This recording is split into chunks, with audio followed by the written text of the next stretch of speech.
Ambedkar Alibag centre म्हणून आईचा आपण छानसा असा अनुभव ऐकूया। तर नमस्ते आई। नमस्ते आई, तुझं नाव सांग। वंदना गजानन बोलते। आई, तू थेरपीला कधीपासून येतेस? मी आज 2 महिने झाले। 2 महिने झाले। मग 2 महिन्याच्या आधी तू थेरपी जॉईन केलीस तर तुला काय त्रास होता?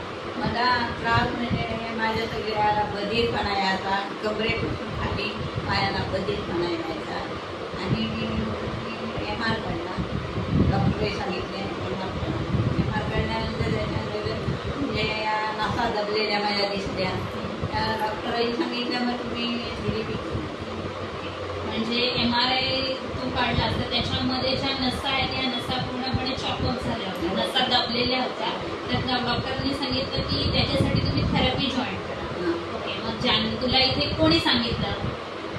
मला असं कोणी सांगितलं, दिलीप बाबांनी सांगितलं। ओके, म्हणजे दिलीप पाटील बाबांनी सांगितलं। तर सगळ्यात आधी त्यांना आपण थँक्यू म्हणूया, कारण की त्यांच्या सांगण्यावरून तू इथपर्यंत आलेली आहेस। तर आई, जेव्हा तू थेरपी जॉईन केलीस तर तुला तुझ्यामध्ये काय बदल वाटले? मला बदल वाटला तिथपासून।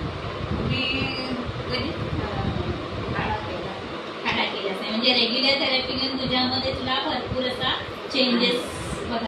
तू थेरपी घेतल्यानंतर आता तुला काय वाटते, कसा बदल तुझ्यामध्ये?